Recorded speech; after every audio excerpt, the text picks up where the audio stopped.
Namo tassa bhagavato arahato samma sambuddhassa.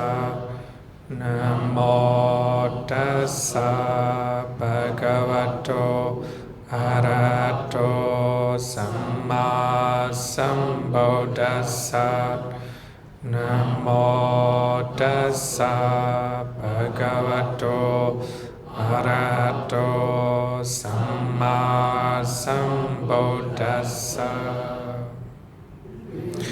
Good evening, everyone.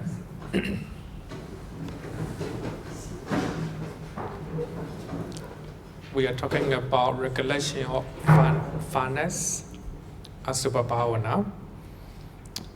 Actually, Visuddhimagga was written especially for monks and nuns, for monastics. So if you consider as the monastics, also of course, as a lay person also we can follow, but it's intended for monastics. So now the monks is in the cemetery, the night time. He is alone. And sitting nearby dead body.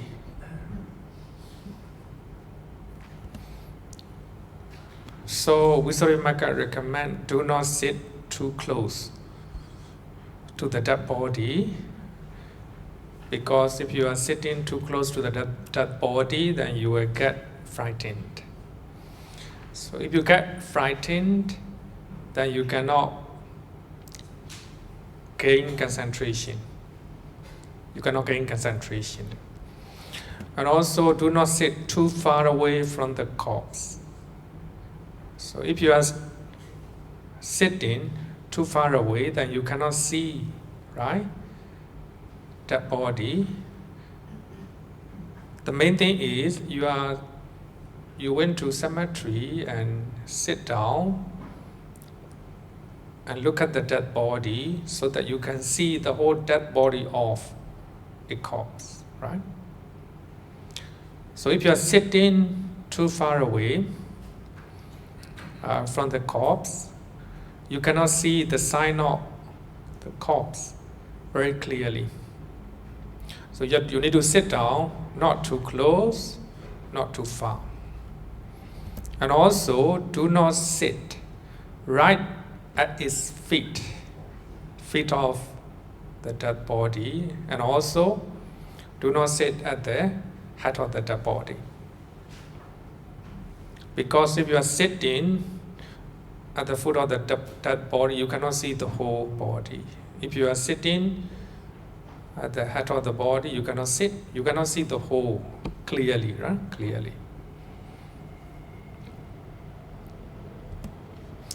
So you must make a mental images or the sign of the corpse in 6 ways. Now you are sitting, not too far away, not too close.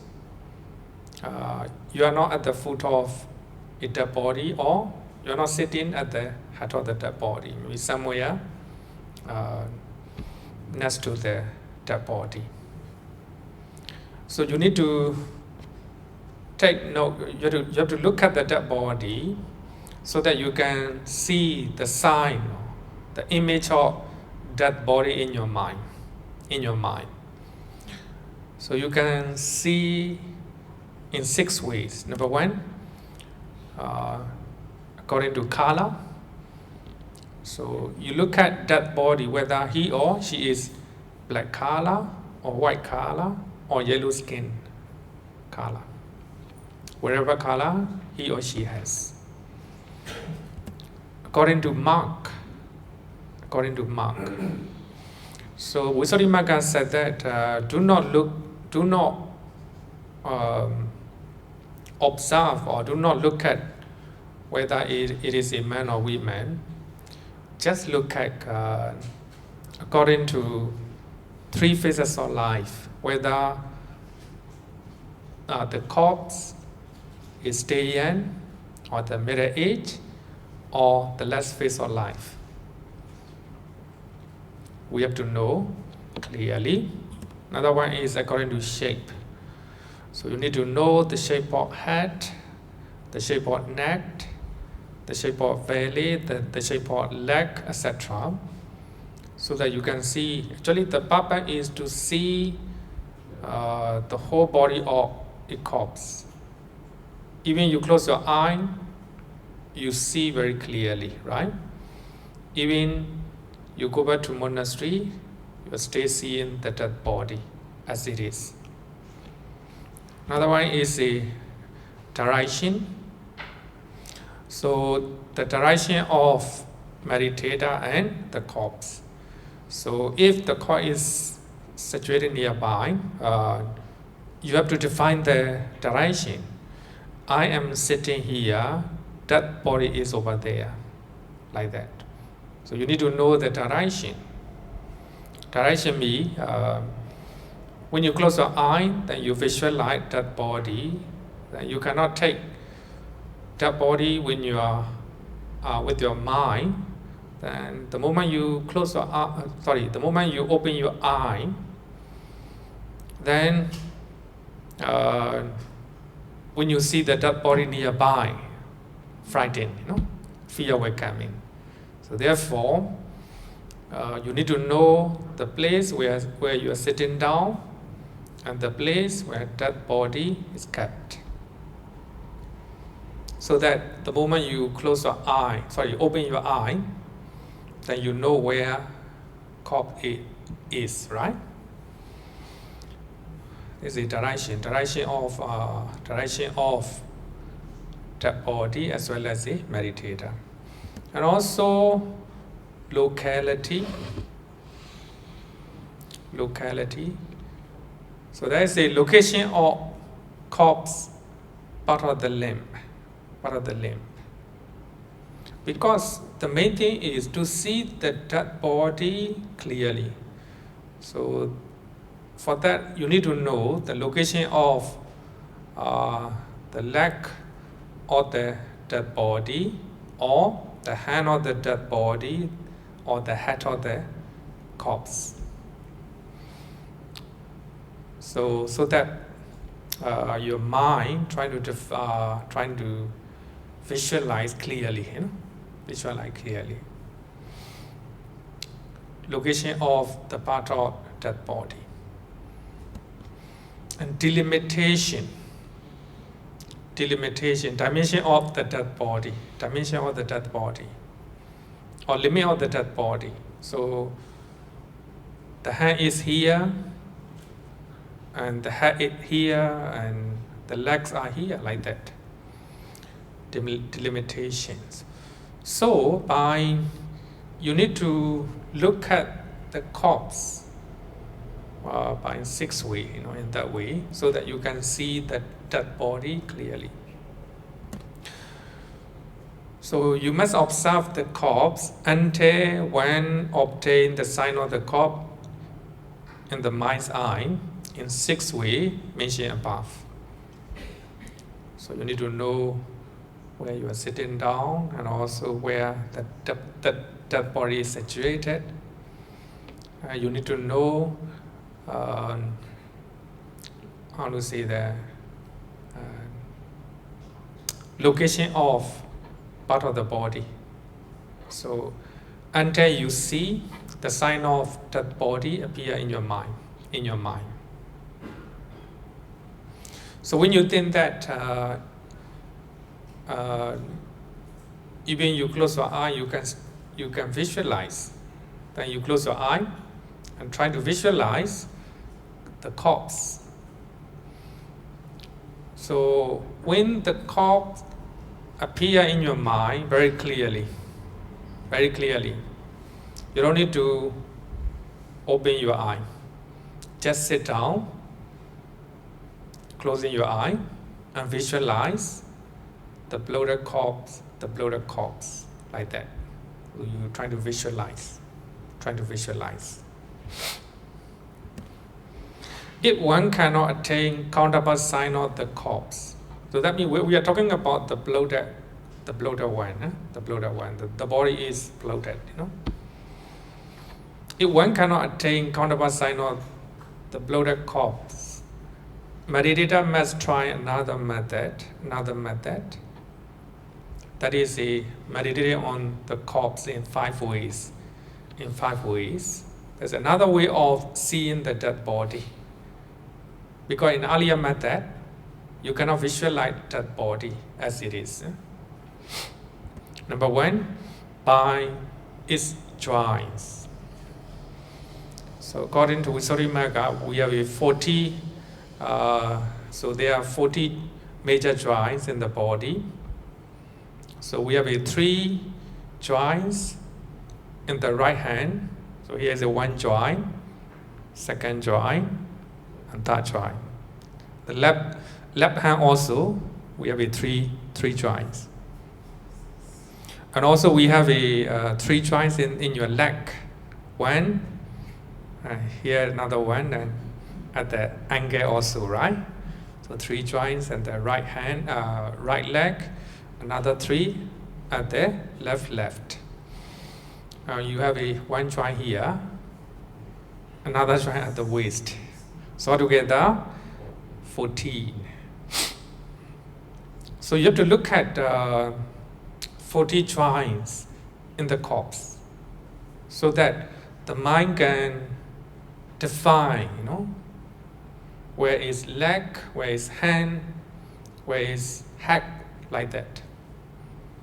If you think that by just seeing 40 major joints, if you can visualize, you don't need to look at you don't need to look at following method. Secondly, by looking at its openings, like eyes, with 2 eyes. You need to look at the 2 eyes, a mouth, nose, ear. These are the openings, right? Openings. Another one is by its concavities. Any converse or cut places on the body, such as eye socket, a mouth, etc. And by way of compacity, any raised place on the body, such as the knee, the chest, the forehead, because they are prominent, right? Prominent. In that way, you can see the corpse clearly. Another one is all round. All round is the whole body. You look at the whole body. So you look at 40 major joints, and you look at openings, like a mouth, etc. And you look at the whole body. After walking over the whole body with the knowledge, he should establish his mindfulness. His mind thus, the bloated corpse, upon any part that appear clearly to him. If it is not appear even yet, and if there is a special intensity of the bloatedness in the belly, he should establish his mind thus, the bloated on that. So that means the belly is bloated, too obvious. You just look at that bloated belly. And just looking at that, the bloated place, so you just recite in the mind, the bloated. So the sign of the corpse must be properly remembered, properly defined when you are staying in the cemetery, when you are sitting near the corpse. So that means after you can visualize in your mind, you can go back to monasteries. So if you are unable to develop samadhi at the cemetery, you can go back to monasteries.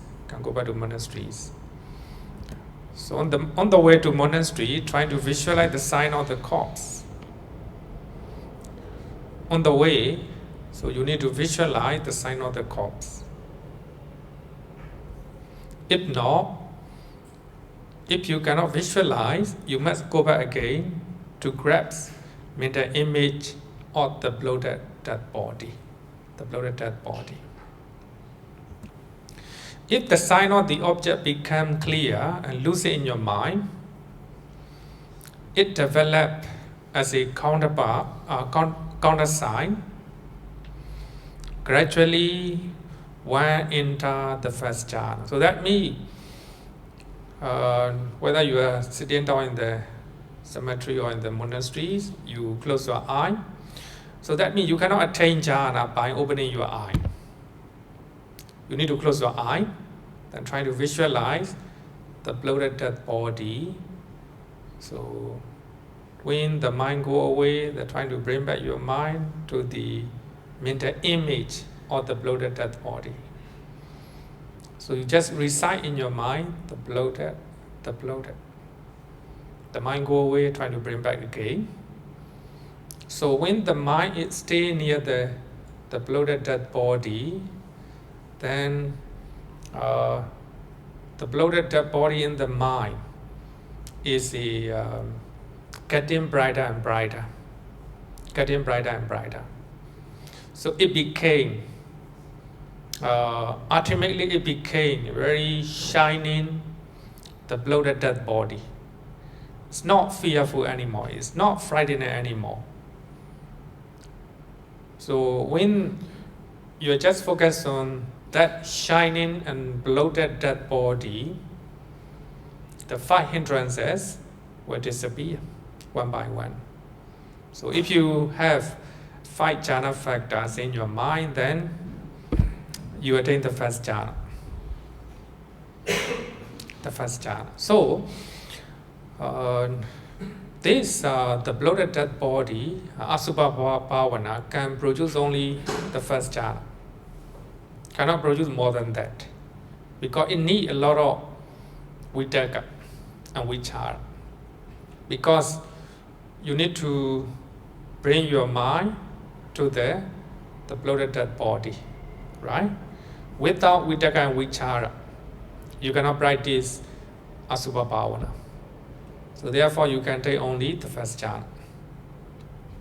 So taking this unshakable sign, the bloated dead body, as a foundation, one should practice inside meditation, vipassana meditation. And after practicing vipassana meditation, you can become Sotapanna, Sakadagami, Nagami, Arahant, right?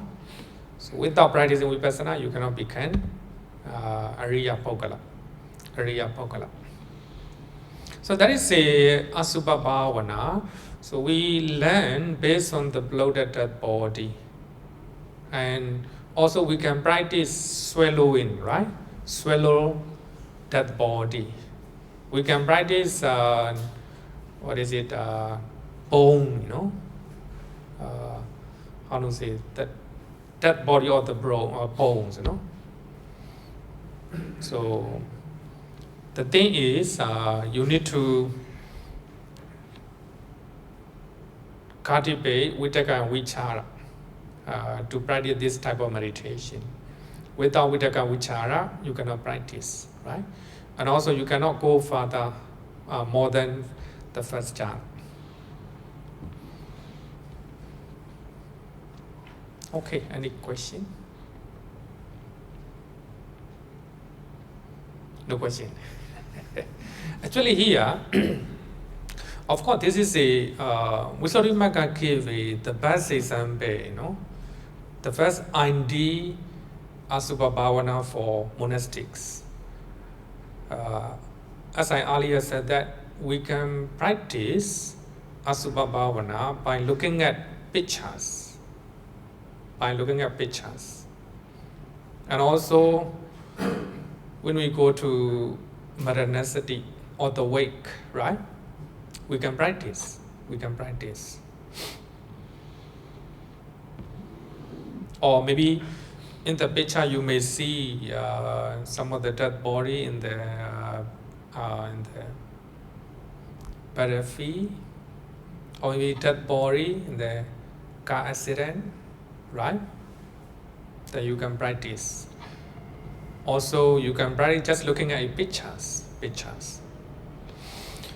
Okay, so if we practice the channel ground dweller practice or this type of Asubha Bhavana, you will acquire mindfulness of death. So that means you are going to the cemetery, you see the dead body, right? Then you will have you can acquire recollection of mindfulness of death, right? Recollection of death. One day I will die, like that, right? When you go to India, so there is one place that you can observe dead body in the Ganges River, you know, you see, funerals. There's one place. They cremate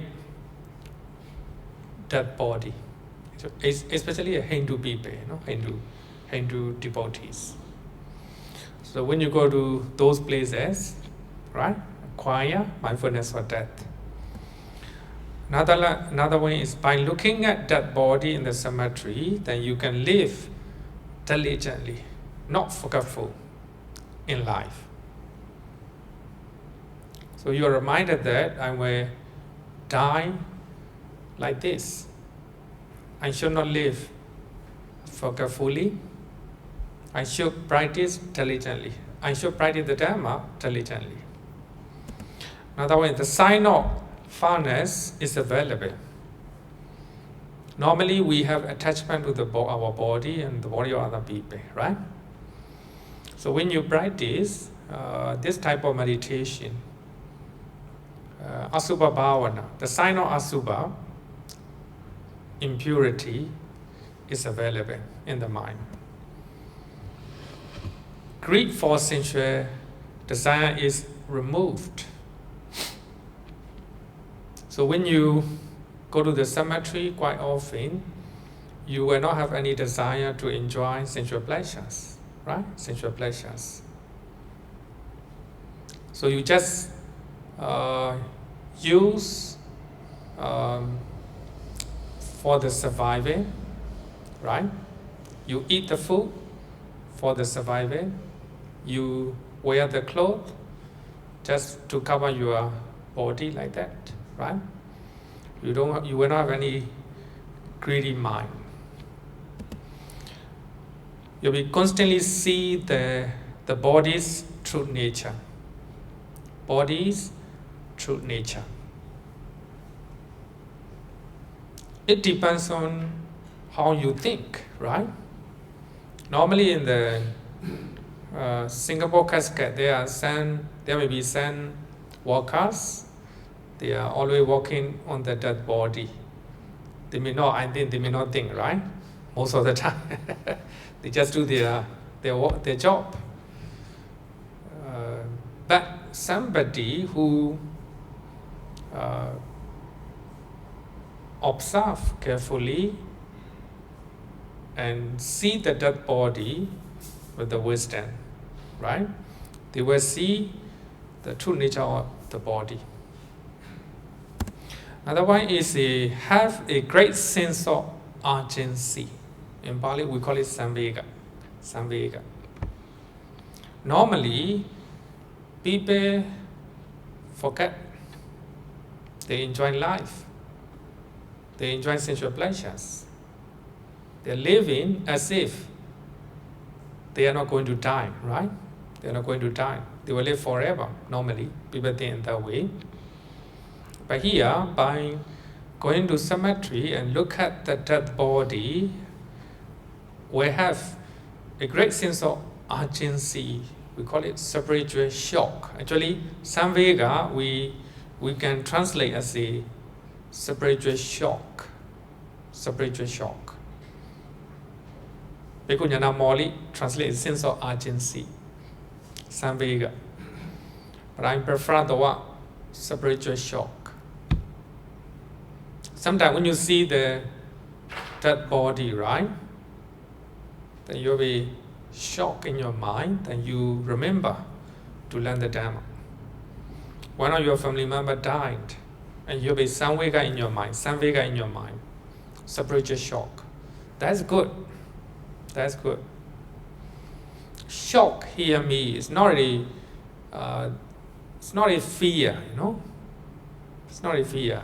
Of course, the fear accompanied by wisdom, Wisdom.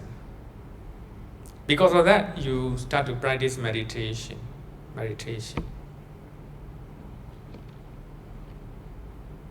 One of my devotees, and she saw her husband die. She has a samvega, sense of urgency. Then, after she finished all the things about her husband's funeral, then she started to meditate. Then, because of serious meditation, she started to enjoy the bliss of meditation. She's a Singaporean Burmese. So occasionally she ordained as a Buddhist nun so that she can meditate.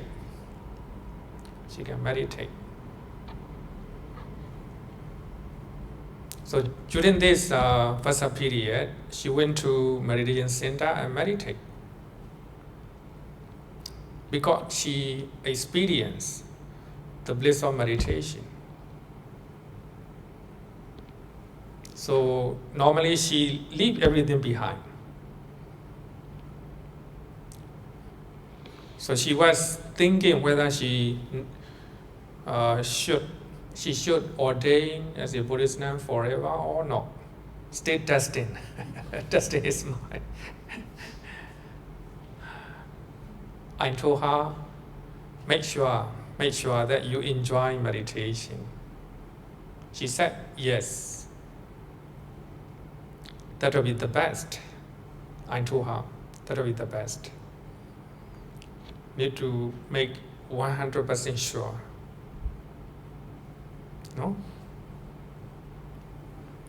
Because of sense of urgency. Earlier, she didn't know me. She listened to my Dhamma talk.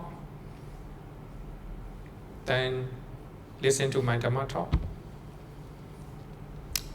One day she called me. One day I'm very grateful to you because after listening to your Dhamma talk, I can clarify some of the important points in meditation. In Burmese.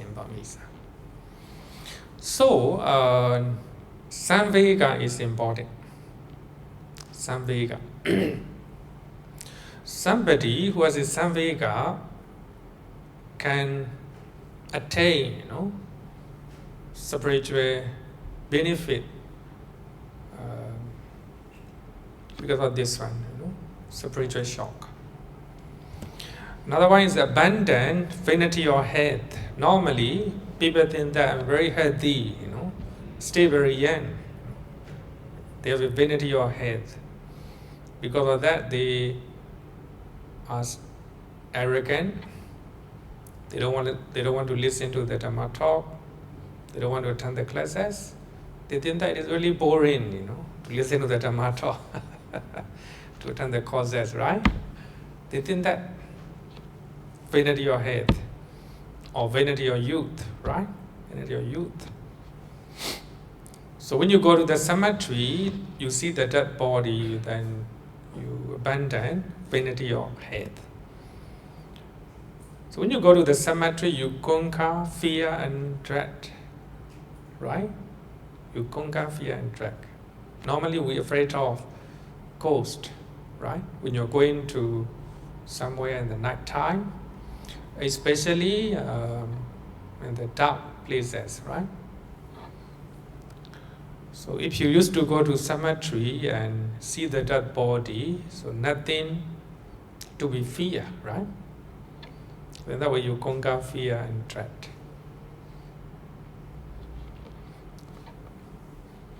Monks who are going to cemetery, they always say that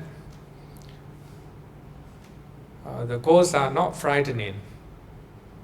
Only the living people are really frightening.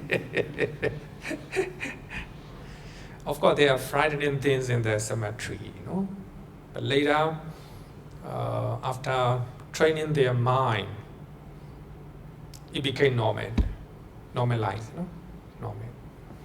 Okay, so this is a benefit of channel ground dwellers practice. As a lay devotees, I think, especially in Singapore, I think there's no such a one, right? So there are some devotees who go to the channel ground and stay there for a few hours. At least you can train your mind. And also you're reminded that one day I will die, right? Okay, any question? Here.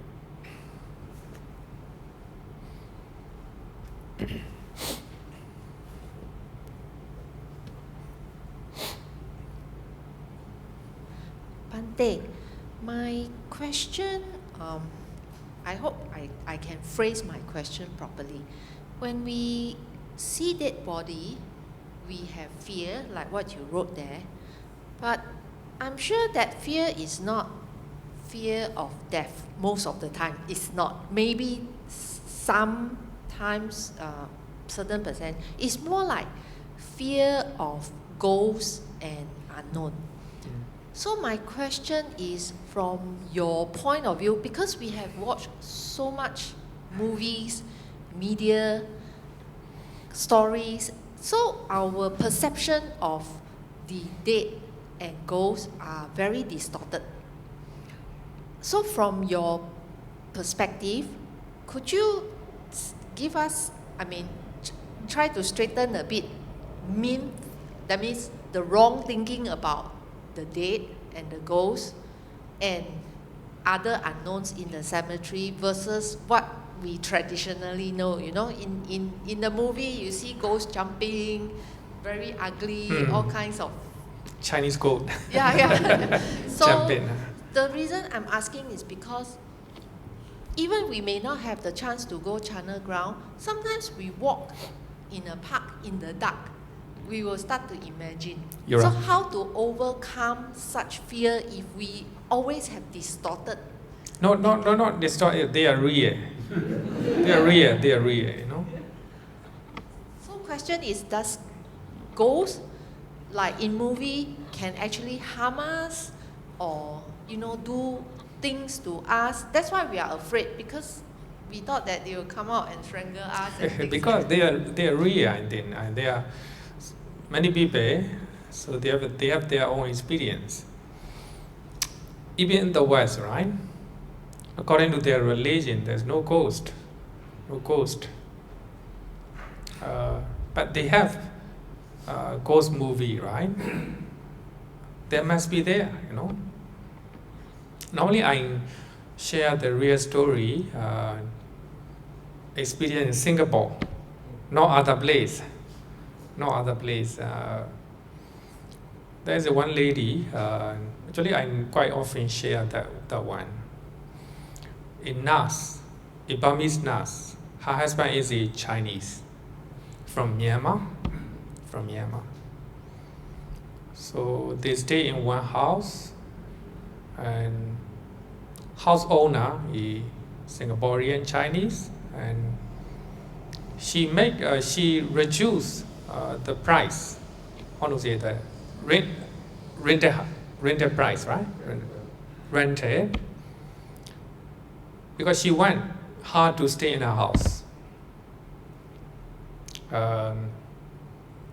One night, the Burmese lady screaming, "Do not come! Because in her dream, somebody want to come into the room. So she get up and shout, "Don't come!" Then her husband wake up and he trying to pull her wife come back to the bed. Then after that night, she was pregnant.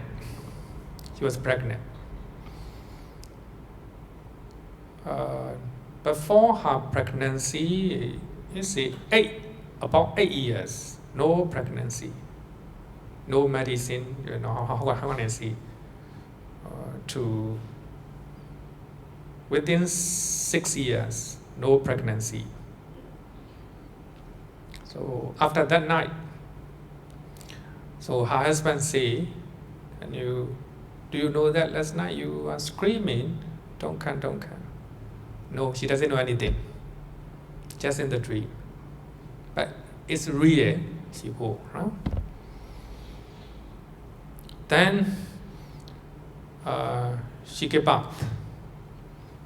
After 10 months, she gave birth. It's a lady. Sorry, a girl. She's very clever. She's very clever. When she was about 1.5, I think she can talk. She can talk Mandarin. Actually, parents, nobody taught to her, but she can speak Mandarin. Sometimes she was laughing alone. So actually, her parents something wrong, the girl is laughing alone. But there is one boy, one young guy, around 90 years old, attending the poly. He also stay in the house. He said that your baby is not laughing alone. Somebody is talking something and she laugh. he can see there's a ghost. Chinese mother. Actually, the girl is her daughter. So that means in that house, Chinese mother and daughter stay as a ghost, right? Then the girl was pregnant in her mother's womb. When she gave birth, then the former mother, is teaching Chinese, playing with her, She's very smart. Then she came to here and she discussed what she should do, because she worried the ghost mother will do something to her daughter. She worried. So actually, I told her, don't worry, no need to worry. Just practice loving kindness and also share the merit. She will not do anything harmful to your daughter. Then, of course, as a mother, she really worried, right? Because her daughter is talking to the ghost. Actually, the house owner also knew that. Maybe she can see and communicate with the two ghosts. Now, one human girl and one ghost mother. Without, later, the Burmese two couple, they went to another house. They paid more. Then her girl is talking. She is remembering her mother. Her mother. Anyway, I think that the mother cannot come to the house. Then later, the two couples, so they decided to, actually they involve in politics in Myanmar. They worry that if they do not get long stay in Singapore, they will get into trouble. They cannot go back to Myanmar. So therefore they decided to go to US. Oh no, before that, they applying PR, sorry. Before that, before they moved to US, they applying for PR. To get PR, so they need to get, I want to say, the signature from the former house owner, right? Then they went to that house and get the letter from the house. The house owner said that, do you still want another baby? Do you still want another baby? Actually, they say nothing. So after coming from the house, pregnant again. That's mother goes. They're lucky that they reunite, two baby, two. In earlier life, mother and daughter. Now, sisters. So that means when she pregnant second pregnancy, the baby gay and hack, how to say the belly and say that this is my mother. This is my mother. Really, this is my, I want to say, one of my devotee, Burmese devotee, and he taught to me. And her babies can see the ghost on the playground. In the playground, they can see. So now they are US, not here. They moved to US because they worry that they cannot go back to Myanmar because of the military. So this is the real story. The story of two ghosts, I say Chinese mother and daughter. So it's not a distorted one. So the thing is, the ghosts are also kind of living being, right? So if you train your mind not to fear, right? You can train.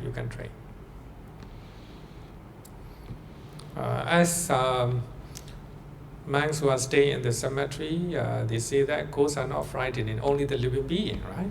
So we can consider like that. Okay, any question?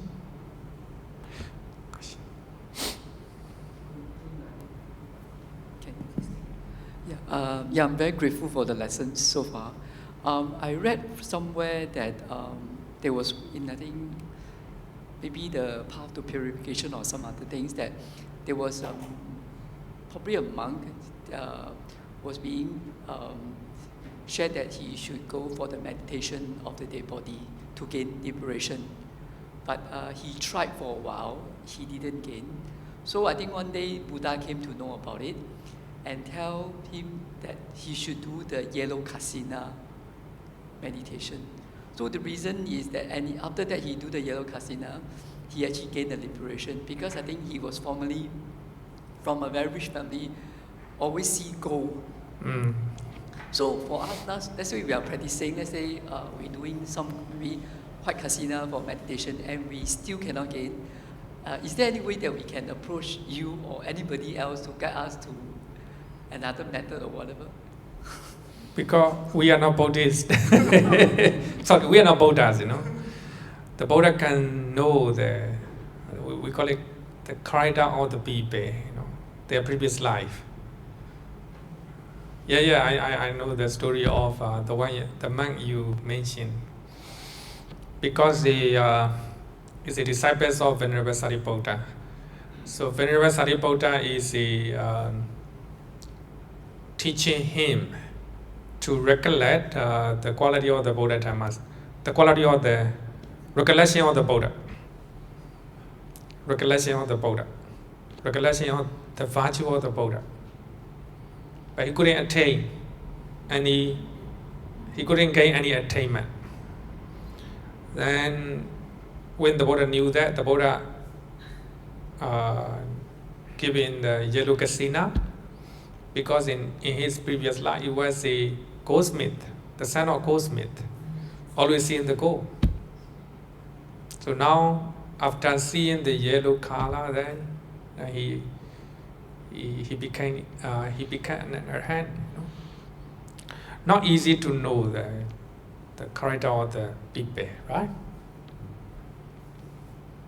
Okay, but then.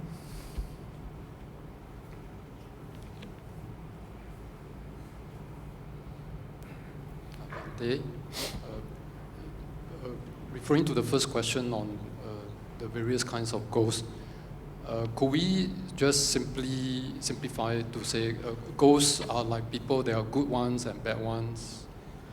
Sorry, ghosts are? Ghosts. So they are like people, there are good ones and bad ones.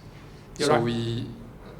if we see people, we are not afraid. It's the same when we see ghosts, because not all ghosts are bad. They are like people. They are good you're ones. Right. Is that correct? Yeah, of course you're right. Thank you. But we need to have a willpower. Normally, I think there are two people who can see ghost.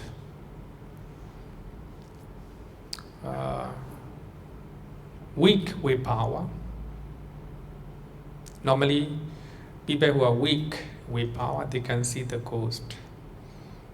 And also, people who have a very high willpower, like a very deep concentration, they can see.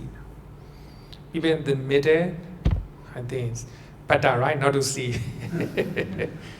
Better not to see, One of the Burmese meditation master, he have a very high willpower, then deep concentration. So you can see tree spirit and also ghost. So therefore he dare not to urinate in most of the places. He said that most of the places there are spirit. Dare not to. So he will go to the toilet and like that. Normally most people, they don't know, right? They don't know. Of course there are good and bad people. So if our willpower is very strong, they cannot influence our mind. Okay, then we will go to the 10 recollections. The recollection of the virtue of the Buddha knows Sati. Second one is the recollection of the virtue of the Dhamma knows Sati. And third one is Sangha, recollection of Sangha.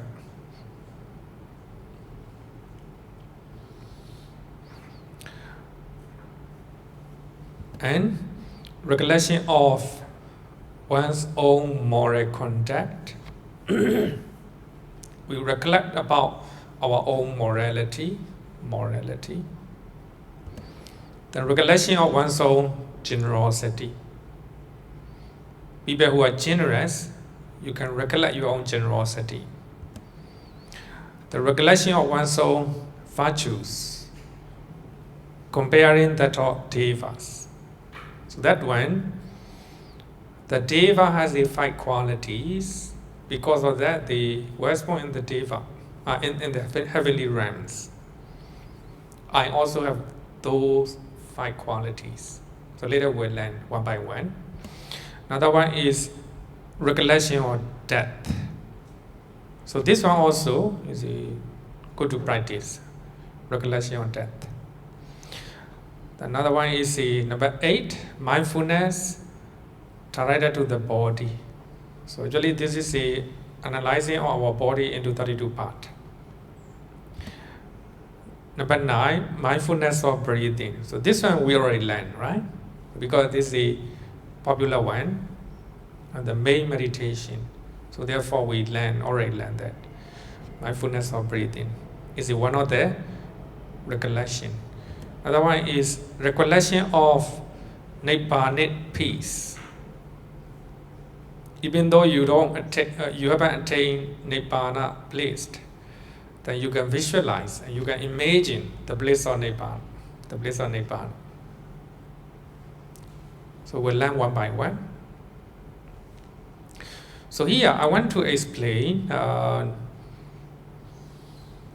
the reason why we need to recollect the quality of the Bodhidharma Sangha, especially. Bhikkhu Bodhi said that through the centuries, the most popular meditation subject among the lay Buddhists have probably been the six recollections. So they are the recollection of the Buddha, Dhamma, Sangha, morality, generosity, and the Devas, the quality of the Deva. Six recollection. Six recollection can be seen in Nosatithana Sutta. The Buddha said that bhikkhus, so there are the six subjects of recollection. What six? Number one, recollection of the Buddha, recollection of the Dhamma, recollection of Sangha, recollection of morality, recollection of generosity, recollection of the virtue of the Devas.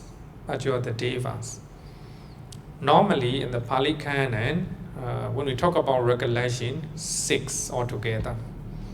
So here, in our daily chanting, we are doing recollection of the Buddha, Dhamma, and Sangha. If you know the meaning of chanting, so therefore, chanting considered as a meditation. If you want to have an effective benefit of chanting, trying to learn the meaning, the moment we are chanting, trying to know it. So here, some people, they chant very quickly, cannot meditate. Trying to maybe hear, and then if you are a chanter, don't chant very quickly. Because it's just chanting, you know.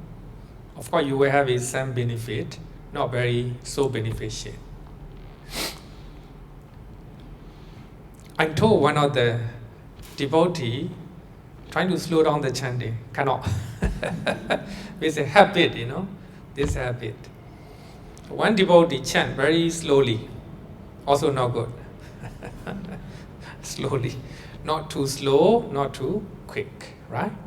That's important. So these are the six regulations that we can find in the Pali Canon. Six recollections are suitable for those of a faithful temperament. Some people are faithful to the triple gem. And these six recollections are suitable for them. Six recollections generate faith in the triple gem especially, and tranquil mind and concentrated mind. So here we are talking about the purpose of doing chanting. If you recollect the quality of the Bodhidharma Sangha, especially, then you will have a faith in the triple gem, tranquil mind, concentrated mind. So now we'll talk about the reason why we are doing that. So those tranquil mind and concentrated mind will help us continue to brighten the Dhamma.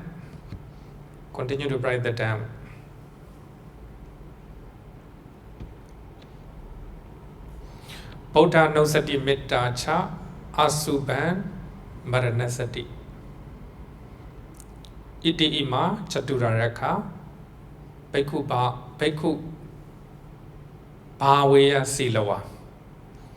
In our Maranasati book is mentioned 4 types of meditation, so which are very helpful to to safeguard our mind. Actually, normally our main meditation is breathing meditation. But we should have another 4 supportive meditation. Number 1, Buddhanosati, recollection of the Buddha. Sometimes our faith to the triple gem, our faith in the meditation, right, low down. Then we need to keep our mind up, right? So that in those times we need to recollect the quality of the Buddha Dhamma Sangha, right? The quality of the Buddha, especially the Buddha. Buddhanosati, Metta. Second one is the Metta meditation. Later we'll talk about this. Then Buddhanosati Metta, Asubha. We already learned, right? Asubha, recollection of furnace. Maranasati, recollection of death. So later we'll talk about this. So here, recollection of the quality of the Buddha is to safeguard our mind, not to fall to the unwholesome thought. Now we are talking about 6 recollections. These 6 recollections are clearly explained in 3 suttas. Now we'll talk about 3 suttas. The one is the Mahanama Sutta in Gautara Nikaya, chapter 6, sutta number 10. Mahakachayana Sutta, chapter 6, sutta number 26. And Uposatha Sutta in Gautara Nikaya, sutta chapter 3, sutta number 70. So after learning 3 sutta, you will know the reason why we are doing chanting. We are practicing Buddhanosati meditation. Buddhanosati meditation. Okay, let's talk about Mahanama Sutta. So in that sutta, Mahanama is the cousin of the Buddha, cousin brother of the Buddha. So he asks the Buddha, when somebody becomes Sotapanna, how is their real life? How is their real life? How is their mental state? And the Buddha talk about 6 recollections. When somebody becomes Sotapanna, Sakadagami Arahant, especially Sotapanna, they normally recollect the quality of the Buddha, Dhamma, Sangha, their morality, their generosity, their 5 quality, so that are similar to the Devas.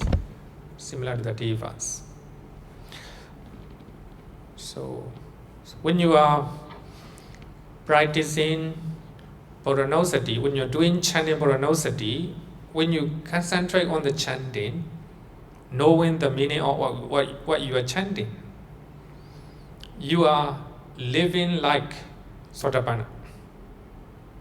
Your mind is similar to Sotapanna. The mind does not go away, no any other thinking. Just focus on the quality of the Buddha, and you know the meaning. Your mind is just like a Sotapanna. No? So here, why we are doing that, so we can find the reason in this sutta. The reason why we are doing chanting. When a noble disciple recollects, noble disciple here means a Buddhist, eco-Buddhist, recollect the Tathagata, so here the Tathagata here means the Buddha. On that occasion, his mind is not obsessed by lust, hatred and delusion. In other words, lobha dosa moha. The moment you recollect the quality of the Buddha, your mind is not going anywhere. Your mind is focused on the quality of the Buddha. On that occasion, your mind is free from lust, hatred, and delusion. That's the purpose of chanting. Normally, people, they want to get married. Therefore, they do chanting. Of course, you will get married, don't worry. the higher purpose will be here, you know. Your mind will be free from lust, hatred, and delusion. The moment you chant, focus on the quality of the Buddha, right? Similarly, the quality of the Dhamma. On that occasion, his mind is simply straight, based on the Tathagata, based on the quality of the Buddha, the quality of the Buddha. So here, simply straight, hear me, your mind is pure, no any other negative mental state. No crooked mind, no crooked mind. No disciple whose mind is straight gains inspiration in the meaning. Meaning means the meaning of Arahant, the meaning of Sammasambuddha, the meaning of Sukata, like that. So there are 9 qualities of the Buddha, right? So you have an aspiration in your mind. The meaning of the what? Gain inspiration in the Dhamma. Dhamma here is actually Pali. The moment you chant 9 qualities of the Buddha, you gain aspiration in your mind. Aspiration in your mind. Many Burmese in Singapore, they chant Abhidhamma, Patthana. They open the book, they chant. They don't know any meaning. They don't know any meaning. But anyway, so their mind focus on the chanting. Even though they don't know the meaning, and their stress, their happiness release. So therefore, because of chanting Abhidhamma, they always say that they're happy and their mind is getting lighter, like that. They don't know the meaning, even the meaning, right? They just know the Pali. Even chanting, focusing on Pali, the mind is not going anywhere. Then they can release their stress, their mental suffering in their mind, right? So here, the moment you chant the quality of the Buddha, you use some of the what? Arahant, Sammasambuddha, Sukata, Lokavidu. That's a Pali. Inspiration, just chanting in Pali, you have an inspiration in the Pali. But if you know the meaning, much better. Much better. The moment you chant Arahant, you must know the meaning. Later on, we'll talk about the meaning. Then you gain joy, connected with the Dhamma. You're happy for that, right? So, when he is joyful, rapture arises, more powerful, joyous feeling.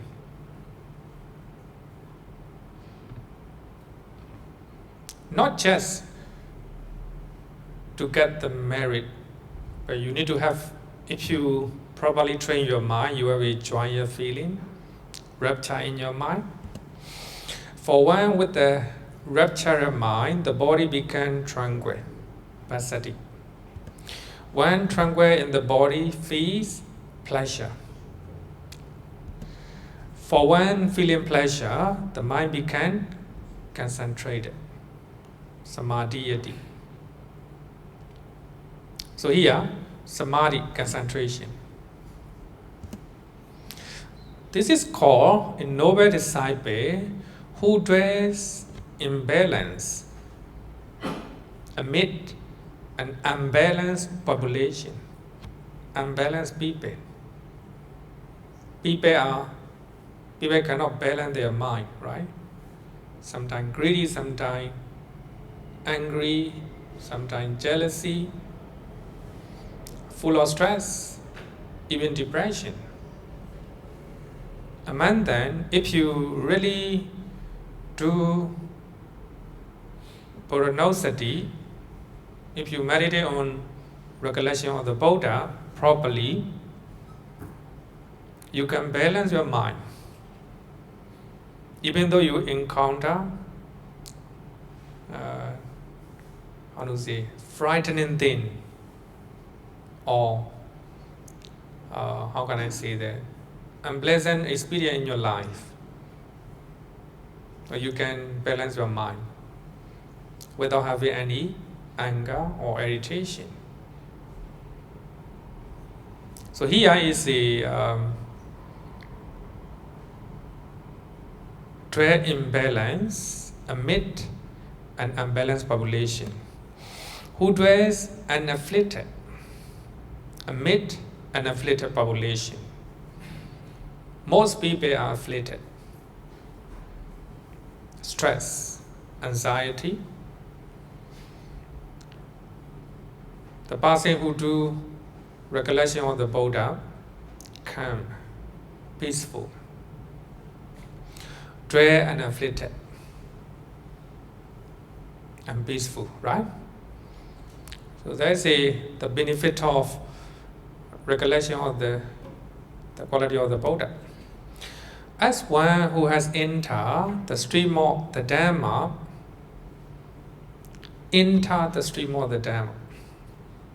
he develops recollection of the Buddha. So that means the stream Sutta here means the Noble Eightfold Path. He entering the Noble Eightfold Path, practicing the Noble Eightfold Path. When you are recollecting the quality of the Buddha Dhamma Sangha, right? So when you look at here, so we can learn the benefit of practicing Buddha-Nusati, right? Buddha-Nusati meditation. Most importantly, the moment we practice recollection of the Buddha, this meditation, so our mind will be free from lobha, dosa, moha, right? Our mind is straight. Then you will be peaceful and without any affliction in your mind. You are practicing the Noble Eightfold Path. You have entered stream of the Dhamma. So that means you have entered into the Noble Eightfold Path. Right? Noble Eightfold Path. Okay, then any question for this? No question, right? This is very clear. Second one, Mahakachana Sutta. It talk about the benefit of Buddha-Nusati in different way, little bit different. Venerable Kachayana explained to the monks. Actually, Venerable Kachayana is a well-known, one of the well-known monks who can explain the difficult teachings of the Buddha into a simple way. And he taught to the monks, when a noble disciple recollect the Tathagata, so that means the quality of the Buddha, on that occasion his mind is not opposite by less hatred, delusion, same.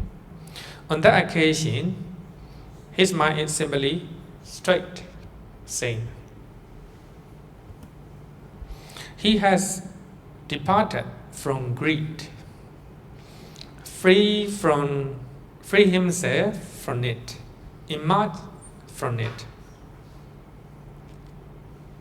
He said that greed, bhikkhus, is a designation for 5 objects of sensual pleasure. So you have an attachment to sensual pleasures. The moment you recollect the quality of the Buddha, the quality of the Dhamma Sangha, your morality, your generosity, your quality compared to the Deva, you don't have an attachment to the sensual pleasures. This noble disciple dwells with the mind entirely like space. So that means free. So here I can see the table, people, projector. No, my mind can be, stuck to the basin or the table like that, right? So nothing in front of me, right? Free, like that. First, exalted, measureless, without enmity and ill. Having made this a basis, some beings here are beautified in such a way. So that means here, having made this a base, that means based on recollection of the quality of the Bodhidharma Sangha, like this, 6 recollection, you can use one meditation as a base. Then your mind will be purified.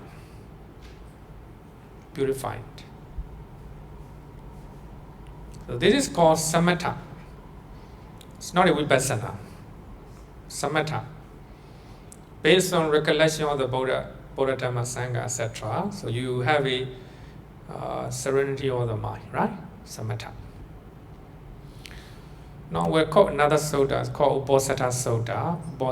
This is a very beautiful one.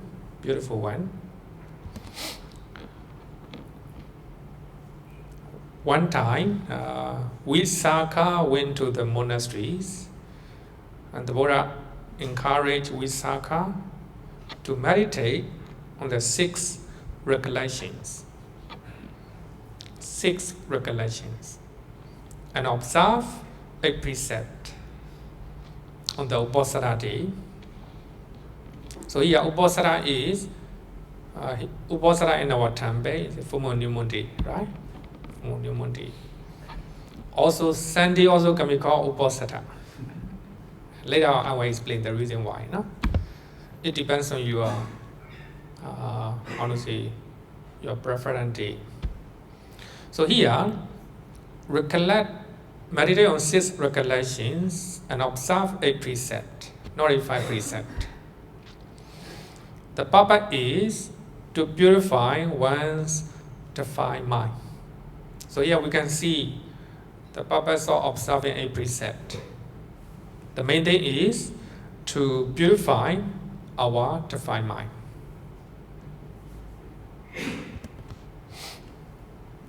Uposatha literally means living close to.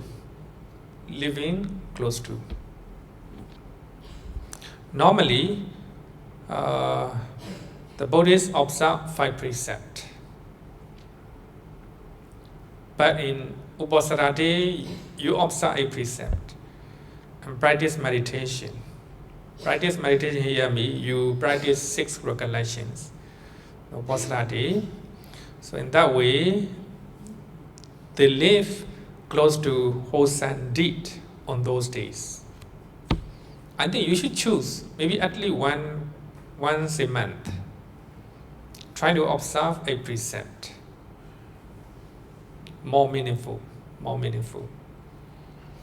So you're living close to wholesome deed on those days.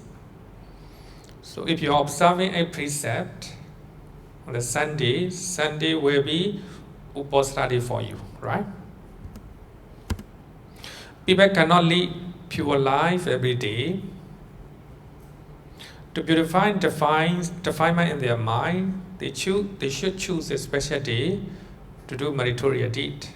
And that way, on those days, observing precept, listening to the Dhamma talk, doing meditation on Uposatha day, normally Fumo Nyumundi, right? Fumo Nyumundi. So, precept, meditation are performed to accumulate more meritorious deed.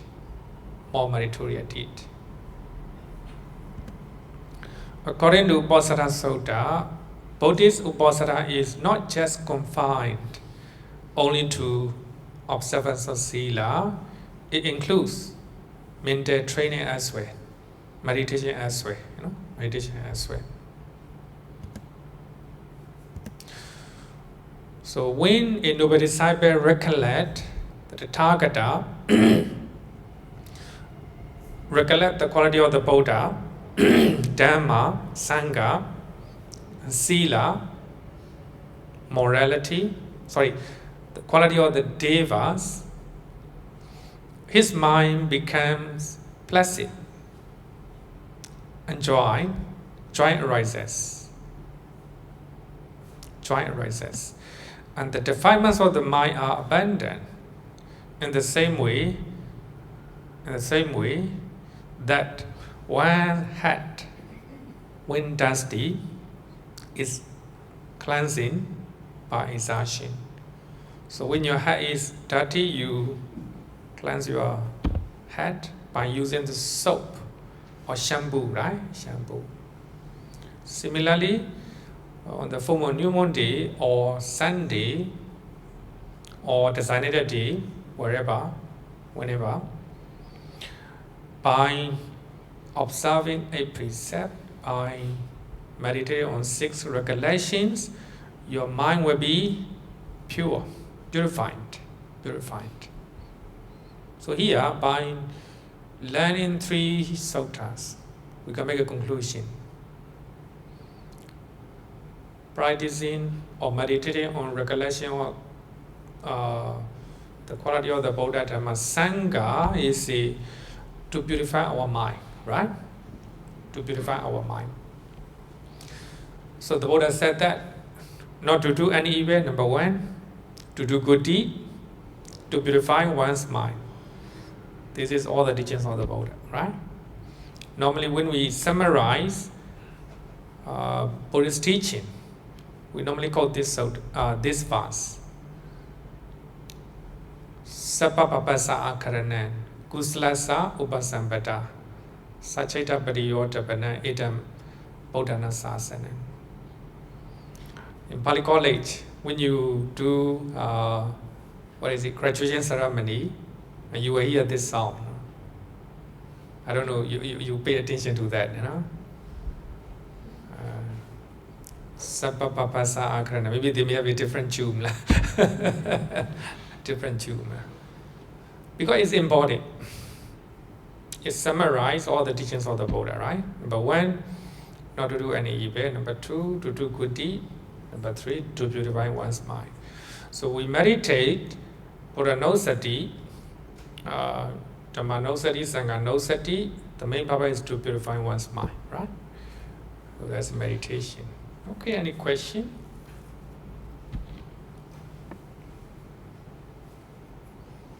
Okay. No question, then recollection of 3 jewels, Buddha Dhamma Sangha. Out of these 6 recollections, recollection of 3 jewels are most prominent among the Buddhists. They are used as a daily devotional chanting. Example, Ratana Sutta. Ratana Sutta talk about the quality of the Buddha Dhamma Sangha. And also the Jaka Sutta also talk about the quality of the Buddha Dhamma Sangha. The Jaka Sutta recorded that the Buddha said that when somebody went to the forest, you may have a fear in the mind. The Buddha recommended to recollect the quality of the Buddha. So by reciting the quality of the Buddha, the fear will run away. Otherwise, you can recollect the quality of the Dhamma or the quality of the Sangha. The quality of the Sangha.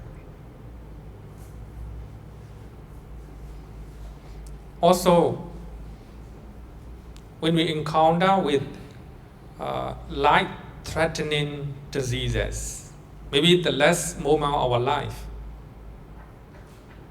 we can recollect the quality of the Buddha, Dhamma, Sangha.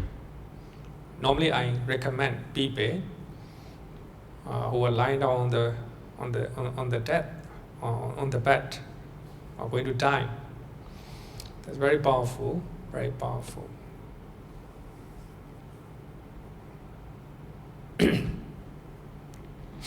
The Chakka Sutta, no?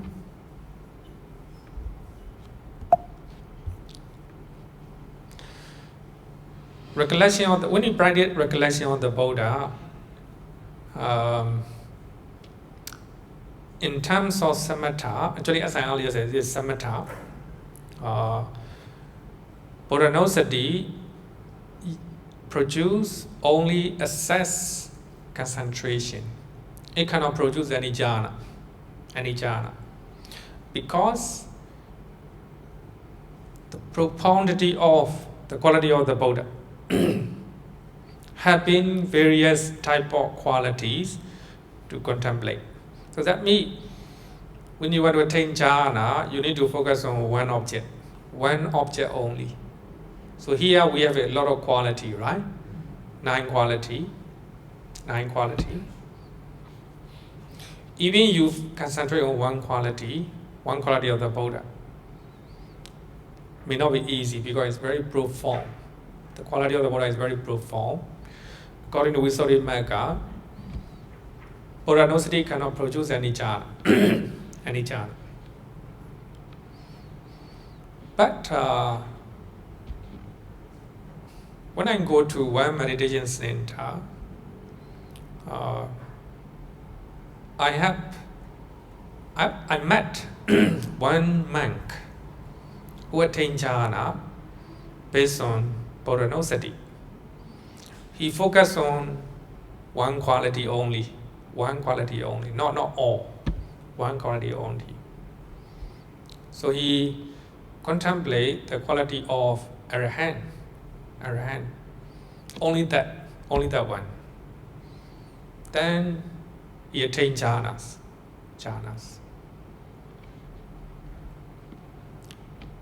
He's in Myanmar, one of the meditation center. But here, according to Visuddhimagga, so Buddha cannot produce any jhana because it's very profound. Even one quality of the Buddha is very profound. Okay, so if you want to attain jhana, you focus on one. Maybe at least one quality of the Buddha, the one you like, right? The one you like.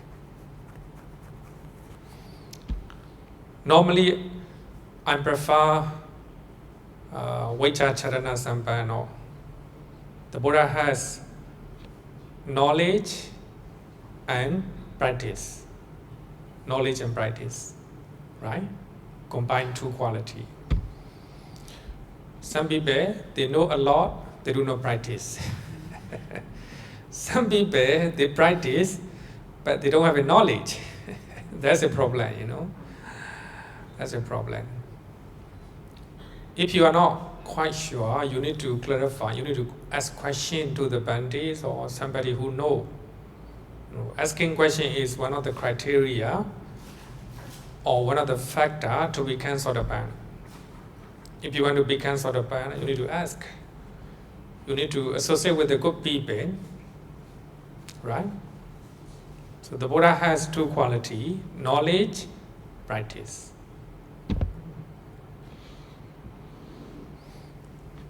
Okay, how to meditate?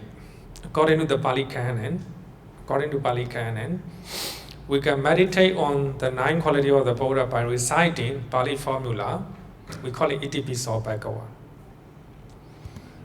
The one is you're always chanting Itipiso Bhagava Arahant Samma Sambuddho Vajracharana Sampanno Sugato Lokavidu Anodaro Buddhisattva Sarati Sattha Deva Manusana Buddha Bhagava. That's a recollecting the quality of the Buddha according to Pali Canon, but you need a lot of concentration, mindfulness. So the moment you chant Arahant, you need to know the meaning. The moment you chant Samma Sambuddho, you need to know its meaning. The moment you chant Vajja Charana Sampano, you need to know the meaning, right? So in that way, it will be meaningful. Meaningful.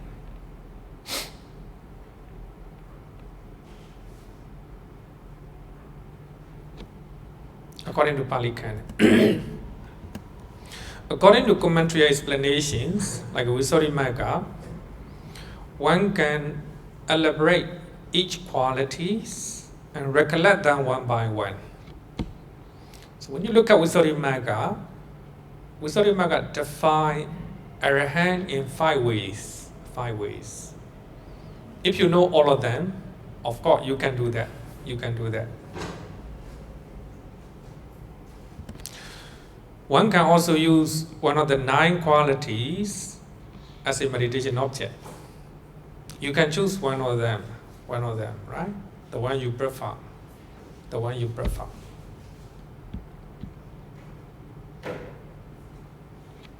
Generally, Arahant and Buddhas are the most popular meditation object among them. Buddha. Arahant is popular in Myanmar. Buddha is popular in Thailand, as far as I know. Because the Thai meditation master, they always say Buddha, Buddha, Buddha, Buddha, Buddha, Buddha, right there.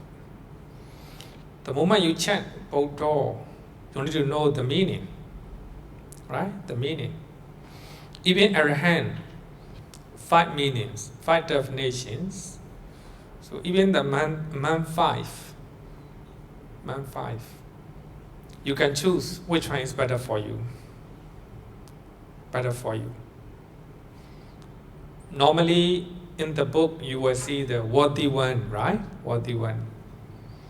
The Buddha is worthy of veneration and offering. Usually, for me, it's not attractive for me. Second definition, the Buddha is free from defilements. That is attractive for me. The Buddha is worthy of veneration and great offering because he is free from defilements. And that definition, the Buddha do not do any wrongdoing, even in a sacred place. Sacred, right? Sacred place. Normally, people, they will do unwholesome things behind, behind the curtain. The Buddha, no, because it doesn't have any defilements. So these are the quality, I want to say, the definition of Arahant. You can choose one of them, right? One of them. I want to know whether you want to know all these definitions or you want to read the book. Huh? Lazy to read the book.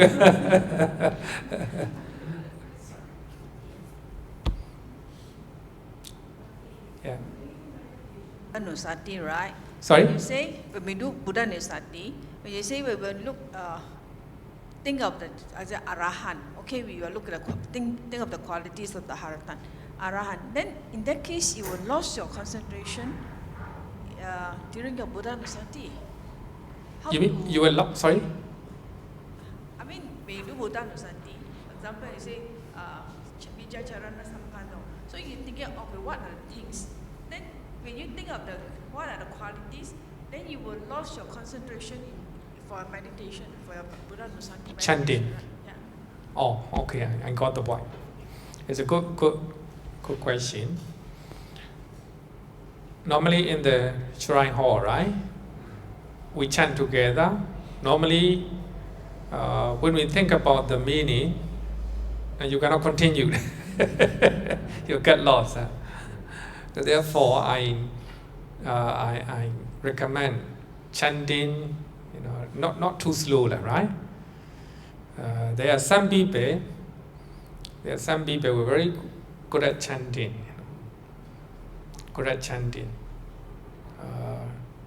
So, actually, normally, when we have a mindfulness and concentration, the moment we chant Arahant, you right away know the meaning. Of course, when we chant on our own, better. That will be better. Right? The moment we chant Arahant, then we try to know its meaning. Then only the quality of the Buddha, according to Arahant, appear in your mind. You can continue to the second quality, right? So when you go to the second quality, Samma Sambuddha, then you try to know the meaning. Of course, at the beginning, it may be slow for you, but in the long run, the moment you chant Arahant, right away you know the meaning. Right? I think this type of meditation is better to do on our own, right? At home or quiet place. Quiet place. The one who attained jhana, he recollect this one, Arahant. Only this one. Only this one. According to Visuddhimagga, we cannot attain any jhana by recollecting the quality of the Buddha. So therefore, some people, criticize Visuddhimagga. Maybe Visuddhimagga may be talking in general, right? The moment you chant, then visualize the quality of the Buddha, right? Also, just chanting also will have a meritorious deed, right? Meritorious deed. If the mind is not going anywhere, meditation. That you are chanting, you are thinking about your family, your trip, not meditating, right? It's not meditating. So among the 9 qualities of the Buddha nowadays, I am thinking about Sutta. Sutta. The Buddha is the teacher. The Buddha is the teacher. The Buddha is not a creator God. The Buddha is just a teacher. That's very important one. Very important one. One Burmese devotee went to Dubai, and at the immigration, the officer, not at the immigration, in our jaws in Dubai, the boss asked, "What is your religion?" Then she replied, "I am a Buddhist."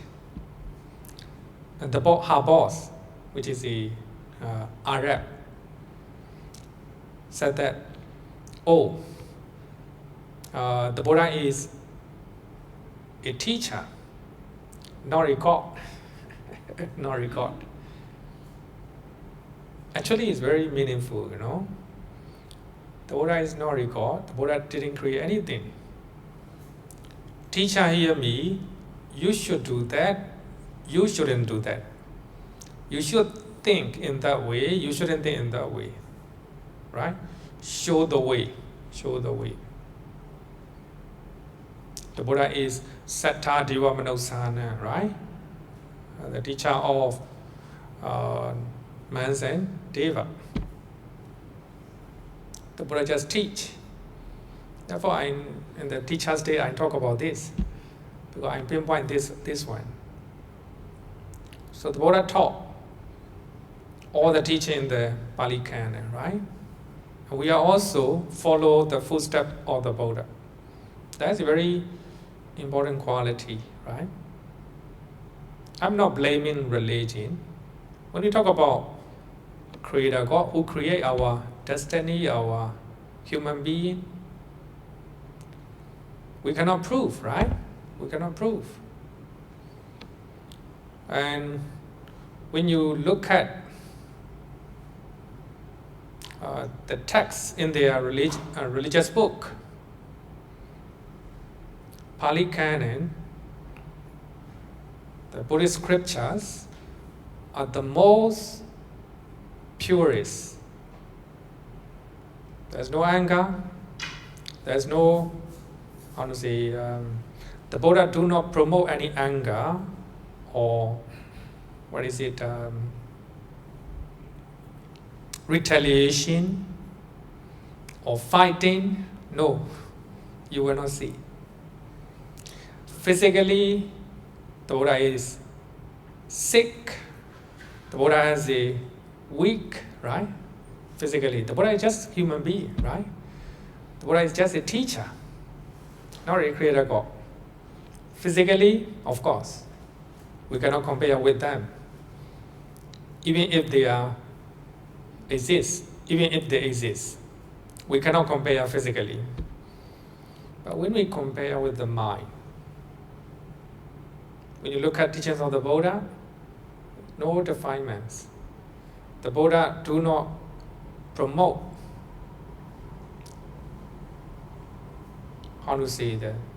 spreading of his religion. No. The Buddha do not use any force, any retaliation. You cannot find any retaliation or any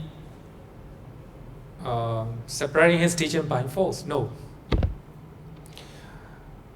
Bahujana hitaya, bahujana sukhaya. The purpose of Buddhist missionary is a bahujana hitaya, for the happiness of many people. Bahujana hitaya, for the welfare of many people. Out of compassion to the world. This is the message of the Buddha. So therefore, among the 9 qualities of the Buddha, Sutta, very important one. It's different from other religions. Other religions, they say omniscient creator God. But when you look at the text, which is available right now, right? When you read the religious texts or religious scriptures, you can compare which one is perfect, which one is less harmful, right? We can appreciate teachings of the Buddha by comparing like that, right? Okay, so if you want to know in details, we'll study in details, starting from next week. Okay, let's call it a day.